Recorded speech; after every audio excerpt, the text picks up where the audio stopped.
안녕하세요. 에베소서 성경 공부 시작하겠습니다. 언제나 성경 공부할 때는 기도로 시작하고 기도로 맞춰주세요. 저는 시간을 좀 절약하기 위해서 생략하는데요.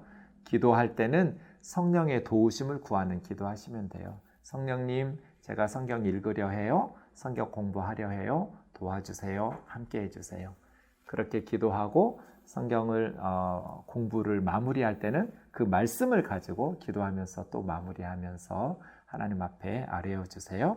오늘은 2장 11절에서 13절까지 말씀 공부할 텐데요. 사실은 2장 11절부터 22절까지 한 세트인데 세 부분으로 나눌 수 있어요. 11절에서 13절까지, 또 14절에서 18절까지, 19절에서 22절까지 세 부분으로 나누면서 이야기하면 할 수 있는데요. 그래서 오늘은 11절에서 13절까지만 보겠지만 여러분 22절까지 전체 한 문단이라고 생각하고 읽으면서 핵심 구절, 핵심 단어 찾아보려고 해석하시고 모르는 단어, 모르는 문장 해결하시고 그리고 해석한 후에는 지금 내 삶 속에 어떻게 순종하면서 적용할 수 있을지 같이 고민하면서 기도하시면 좋겠어요.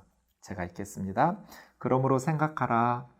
너희는 그때에 육체로는 이방인이요 손으로 육체에 행한 할례를 받은 무리라 칭하는 자들로부터 할례를 받지 않은 무리라 칭함을 받은 자들이라. 그때 너희는 그리스도 밖에 있었고 이스라엘 나라 밖에 사람이라. 약속의 언약들에 대하여는 외인이요 세상에서 소망이 없고 하나님도 없는 자이더니 이제는 전에 멀리 있던 너희가 그리스도 예수 안에서 그리스도의 피로 가까워졌느니라. 막 가슴이 콩닥거리는 구절이에요. 너무 감격스러워요. 여러분 몇 절이 핵심 구절 같으세요? 어떤 분은 11절, 어떤 분은 12절, 어떤 분은 13절 다를 수 있어요. 제가 반복해서 말씀드리지만 정답을 맞추려는 질문이 아니에요. 이유가 있겠죠. 나는 11절이라고 말하는 이유, 12절, 13절이라고 말씀하시는 이유, 그게 중요하다고 보는 거예요. 몇 절이 핵심 구절인지 어떤 단어가 핵심 단어인지 찾으려고 노력하면서 모르는 단어들, 모르는 문장들 해결해 가면서 한 구절 한 구절 읽다 보니 전체적으로 파악이 되거든요. 이게 해석을 위한 질문이에요. 여러분 몇 절이 핵심 구절인지 눈치채셨나요? 성경 공부하면서 목사님이 몇 절이나 어떤 단어가 핵심이라고 대답을 안 해주죠? 여러분 찾은 거 그냥 그거 정답으로 여기라는 거고요. 제가 생각하는 건 제가 생각하는 핵심 구절이지 그게 정답은 아니라고 저는 생각해요.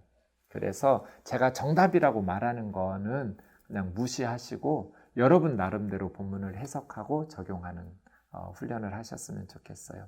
코로나 시대에 스스로 성경 연구하고 적용하면서 이렇게 훈련하는 것이 이 성경 공부의 목표니까요.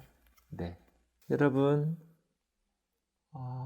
오늘 본문 볼 때마다 저는 이 땅의 역사 가운데 정말 소망을 품어야 될 것이 오늘 본문 아닐까?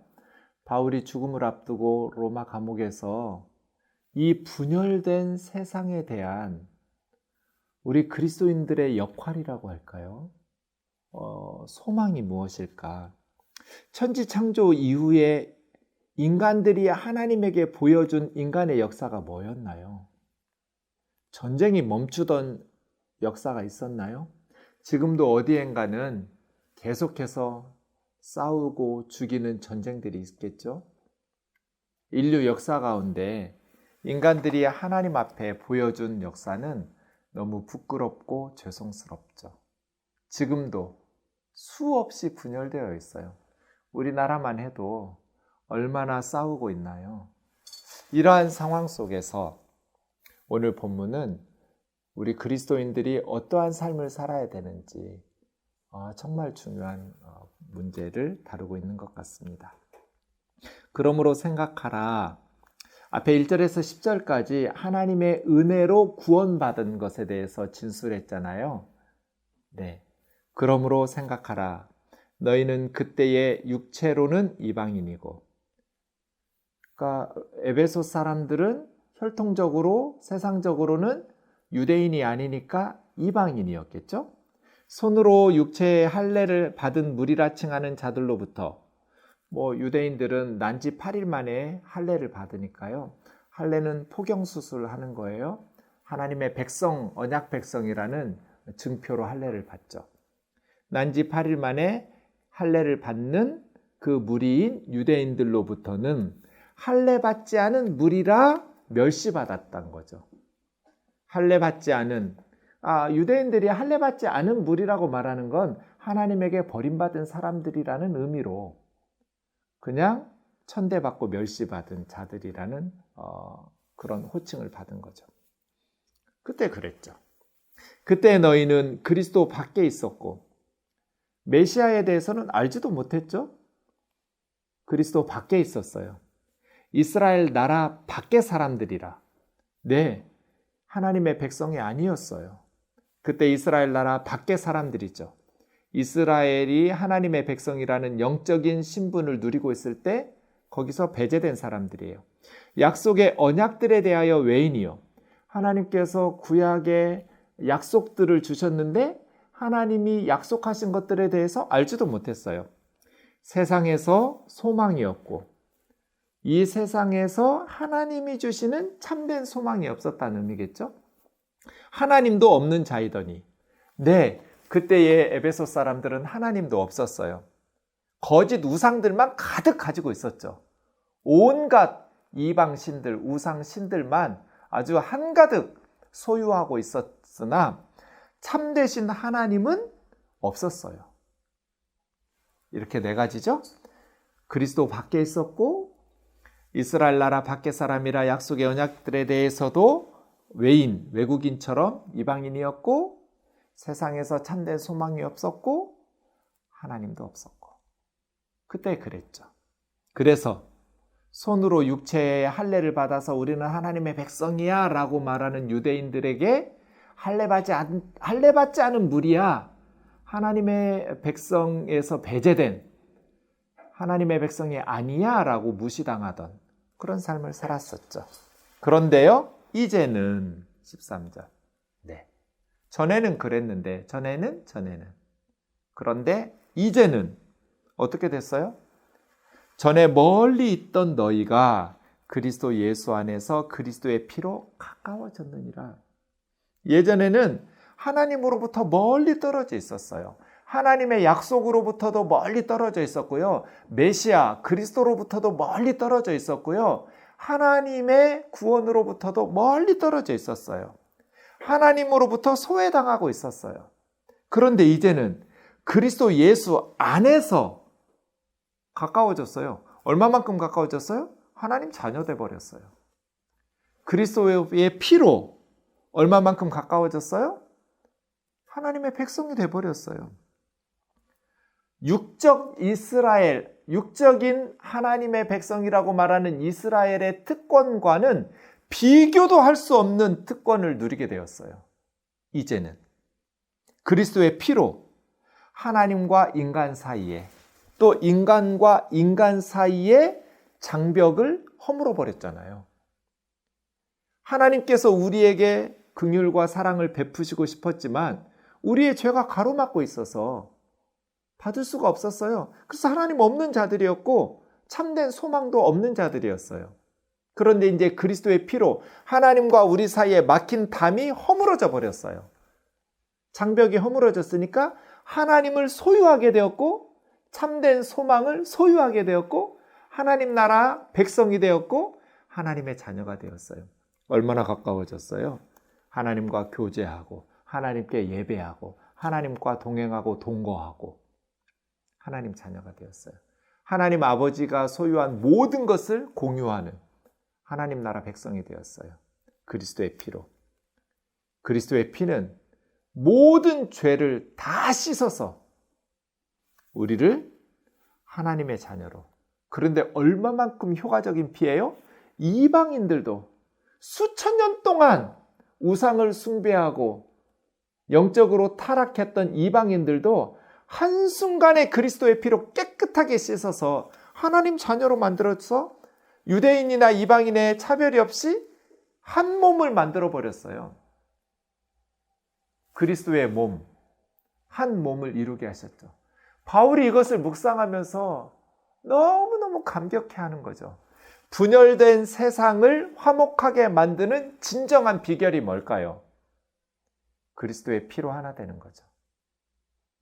그렇지 않나요? 유엔이 모여가지고 국가 정상들이 모여서 수없이 회의하죠. 그들이 회의해서 전쟁이 없어졌나요? 분열된 세계에 진정한 평화가 찾아왔나요? 수많은 평화회담이 있었고 수많은 국제회의가 있었지만 이 땅에 참된 평화는 오지 않았어요. 참된 평화는 그렇게 얻을 수 있는 게 아닌 것 같아요. 그럼 어떻게 해요?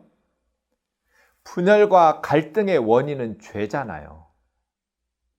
그 죄를 제거시켜야 참된 하나됨이 있을 거잖아요. 분열과 갈등을 일으키는 죄를 어떻게 제거할 수 있나요? 그리스도의 피잖아요. 그리스도의 피. 그리스도의 피는 하나님과 인간 사이에, 그리고 인간과 인간 사이의 갈등의 원인인 죄를 제거해요. 하나님과 화목하게 돼요. 하나님이 없으니까 불안하니까 남의 것을 빼앗으려고 하는 거잖아요. 하나님이 공급하시는 것을 신뢰하는 사람은 두려울 필요가 없어요. 그죠? 뭐 새들이 염려하고 걱정하는 거 보셨나요?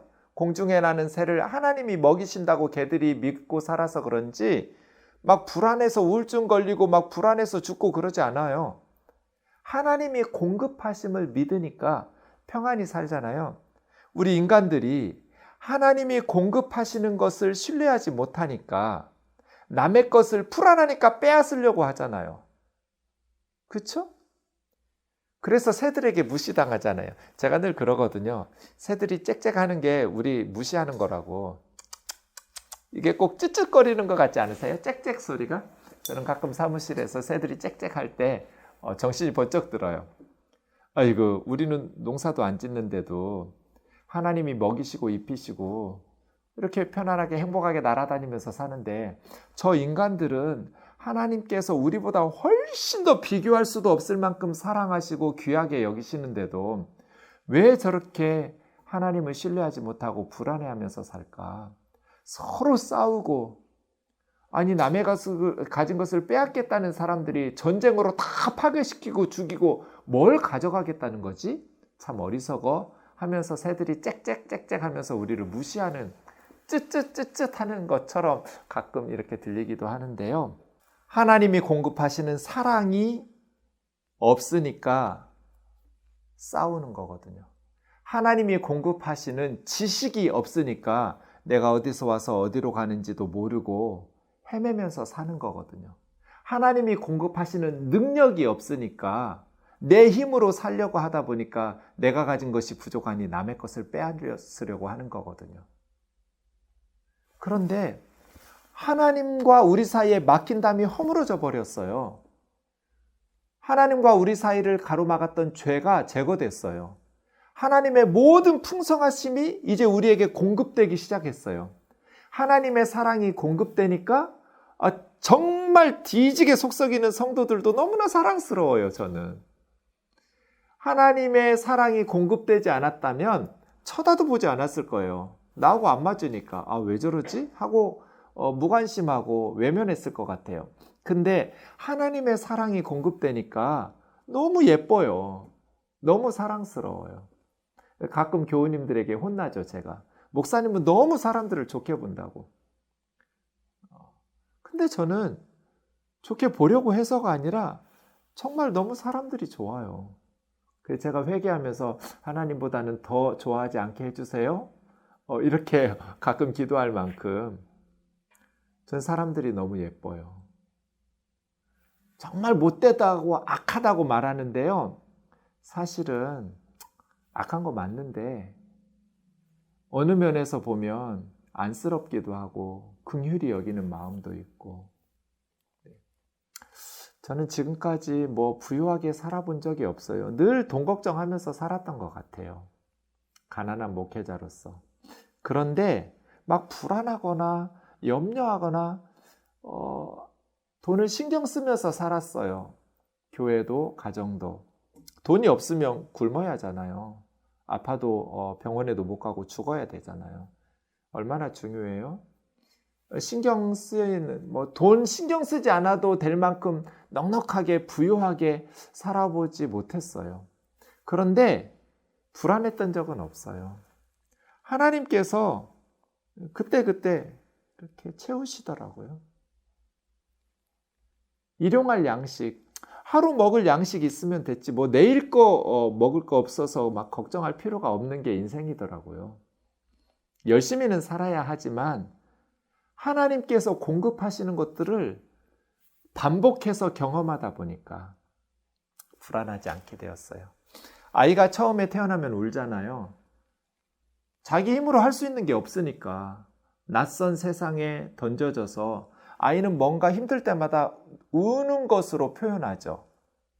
그런데 내가 울 때마다 뭔가 불쾌하니까 울었겠죠? 배고파서 울든지 아니면 엉덩이가 찜찜해서 불쾌해서 울었든지. 내가 울 때마다 엄마인지도 모르고 아빠인지도 아직은 몰라요. 누군지 모르는데 뭔가 따뜻한 목소리가 다가오면서 이렇게 토닥토닥 해주면서 나의 불만족스럽고 불쾌했던 것들을 채워줘요. 배고파서 울었는데 이렇게 그걸 해결해 준다든지, 엉덩이가 찜찜해서 울었는데 뽀송뽀송하게 다시 그걸 해결해 준다든지. 이게 반복되면 아이가 태어나서 이 세상이 그렇게 두려운 곳은 아닌가 보구나.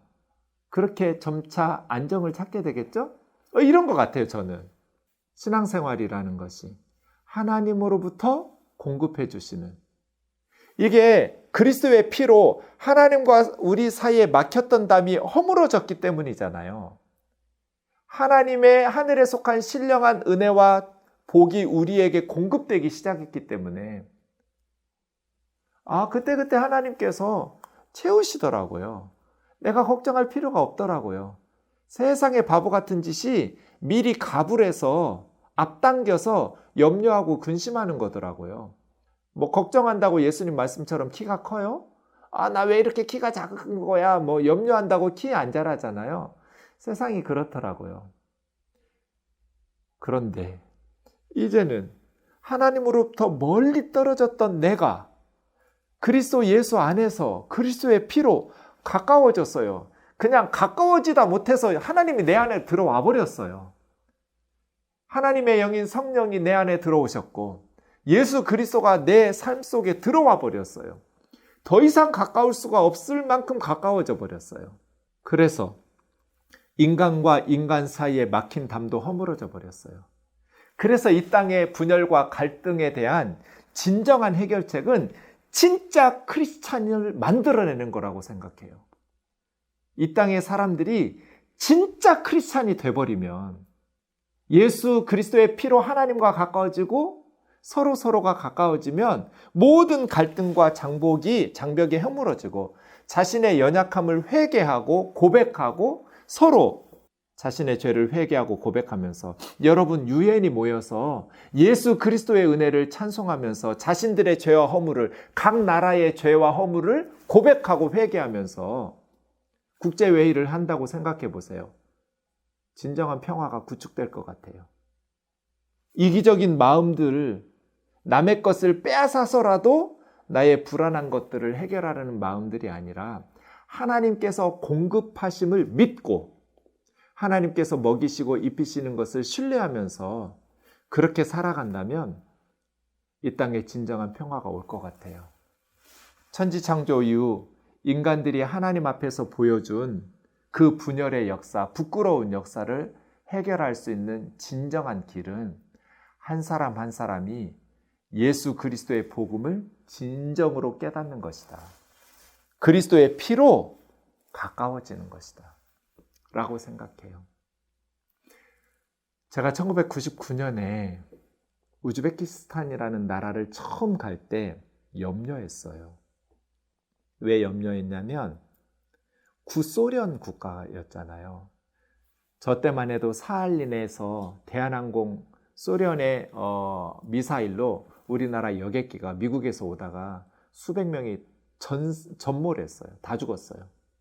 소련 하면 공산국가 하면 우리나라 사람들을 미사일 쏘아서 수백 명 죽였던 사람들. 이런 어떤 증오심, 그리고 우리의 원수라는 그러한 의식들이 있었죠. 그런데 고르바초프 대통령 이후에 구소련이 해체되면서 이제 여러 나라들이 독립했고, 그 중에 한 나라인 우즈베키스탄에 복음 전하러 단기 선교팀을 이끌고 제가 가는 거예요. 그런데 제 마음속에 염려가 있는 거예요. 공산주의 국가에 처음 가는 여행이었기 때문에 혹시라도 내 마음속에 그들을 향한 미움이 남아있으면 어떻게 하나. 그러고 나서 타슈켄트 공항에 딱 도착했는데 그곳에 교회 청년들 몇 명이 마중을 나왔어요. 그리고 나서 저는 쓸데없는 걱정했다는 걸 깨달았어요. 그 자매 형제들을 보는 순간 너무 반갑고 사랑스러운 거예요. 예수님을 믿는다는 이유 하나 때문에. 처음 보는 사람들이에요. 처음 보는 사람들이고, 그들은 공산주의 국가에서 살았고 우리는 시장주의, 자본주의 국가에서 살았어요. 시스템과 체제가 달랐어요. 그럼에도 불구하고 예수님을 믿는다라는 공통점 하나 때문에 성령님께서 우리 모두의 마음을 하나로 이미 다 만들어 주신 거예요. 단기 선교 기도로 준비하면서. 그래서 2주 동안 그들과 함께 복음을 전하면서 성경학교를 하고 또 사역을 같이 할 때 너무너무 행복했어요. 사역을 마치고 한국에 돌아오는 공항에서 우리 양쪽 자매 형제들이 다 같이 울었어요. 공항에서 서로 얼싸안고. 너무 정이 들었는데 헤어지는 게 아쉬워서. 그 이후로 한국에 와서도 우리는 해마다 우즈베키스탄에 갔는데요. 계속해서 그들을 1년 동안 그리워하면서 1년 만에 만나면 다시 기뻐하고 50년 동안 양쪽에서 구축해 놓은 이념, 자본주의와 사회주의, 이념이 우리를 세뇌시켰었는데 예수 그리스도의 피로 가까워지는구나. 한순간에 예수님 안에서 하나가 되는구나. 밤새도록 우리는 찬양했어요.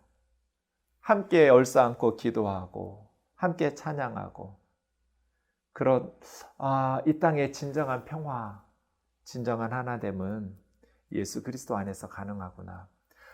바울은 로마 시민권자이면서 유대인이잖아요. 그런데 그들이 전한 에베소 성도들은 이방인이잖아요. 무시했던 이방인들이잖아요. 그럼에도 불구하고 유대인이었던 바울과 이방인이었던 에베소 사람들이 우열이 없잖아요. 가까워졌느니라. 그리스도의 피로, 그리스도 예수 안에서 가까워졌느니라. 이것이 이 땅의 진정한 평화를 이루는 길이 아닐까요? 오늘은 여기까지 묵상하고요. 다음 시간에 14절에서 18절까지 더 살펴볼 텐데요. 어떻게 이런 일들이 가능하게 되었는가? 제가 지난 시간에 에베소서는 2장이 핵심인 것 같다고 말씀드렸는데, 에베소서 2장 정말 로마 감옥에서 바울은 얼마나 흥분하면서 썼을까 상상이 돼요. 이 글을 읽을 때마다 정말 가슴이 뜨거워져요. 세상이 이렇게 변했으면 좋겠다. 교회가 이러한 사명을 가지고 있구나. 이러한 말씀을 우리가 깊이 묵상하면서 하나님 앞에 감사하면서 2021년을 살아갔으면 좋겠어요. 그리스도 알지도 못했어요. 이스라엘 아니었어요. 약속들 없었어요. 있는지도 몰랐지요. 세상에 하나님이 주시는 참된 소망 없었어요. 그리고 하나님도 없었어요.